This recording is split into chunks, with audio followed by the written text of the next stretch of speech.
Everyone, it's Daniel from punchristian.com.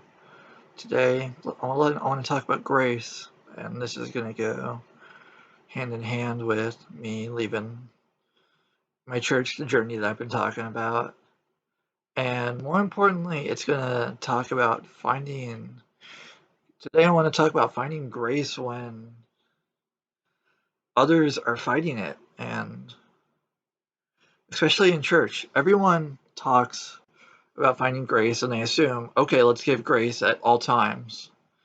And I think that's very unfair. In regards to one of the big reasons why I left my church, I'm just going to come out with it and say it's going to come out in the open. Someone said something very nasty to me, and I've been in a fragile mental state, and that thought was just repeating on a loop. And they said something, and so it took me down. It took me down big time. And so I told that to other people in church leadership, and they sat on the information and did nothing about it. And it seemed to me that they were sacrificing my grace for her grace because they thought that she was good willed, and they were unable to separate her friendship and everything from me. And I'm hurt by it. That, quite frankly, I was able to put up with a lot of stuff in my church, but by giving her grace, they robbed me of my grace. And what confused me is here we are in 2021. We speak about things like, you know, the Me Too movement. We are very outspoken against it. Churches are, and rightfully so. And it felt like they were protecting someone who was a clear abuser on the inside in the name of grace, while not realizing that they are pretending they are picking their spots for grace. And that seems to be our problem here with everyone. There seems to be no clear definition for it.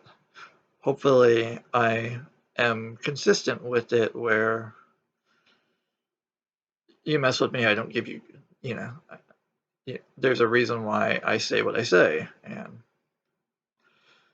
I'm not saying I didn't want that person to have grace, but I wanted accountability. And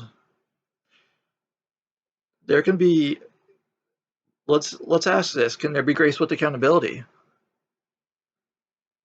I think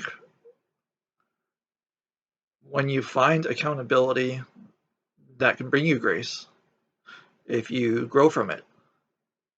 And I knew this person could grow from it, but people wanted to protect her and insulate her. And being in a fragile state, I wasn't in a position to confront this person. And so I'm running. And I'm running for my grace. I hope to run to my grace. And this situation is a situation that I feel is bullying. I am not talking about leadership bullying me. I feel that what I feel is apathy on their part. But let's compare this to the Me Too movement and why, just what I'm talking about here. So the Me Too movement, and this is what I hope people that we want to learn from, and the cancel culture movement. So here we have someone who's either victimized or we're holding it starts with a wrong behavior. We hold that behavior accountable. Now, a lot of people getting to be able to hold that behavior accountable seems to be the biggest fight ever. It's what I'm encountering now. Here we are on the internet. Internet, you should know, because I'm sure there's a lot of contradictory videos about, I did a Pepe Le Pew video. I'm sure there's people like, ooh, Pepe Le Pew, he's awesome. Yeah, no. So, you know, we're trying to learn from this. We're trying to get better, and that to me is finding grace. Grace is not about codependence. Grace is definitely not about apathy. And quite frankly, in the case of this, I think we need to ask ourselves who deserves grace the most. Is it that nice person who you have a nice conversation with individually, whose behavior is reckless and unencourageable, unimaginable, to individuals they've hurt?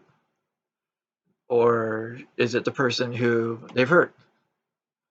And what we are seeing too often is the person, the people that are hurt being are being lost, and they're the people that are lacking grace.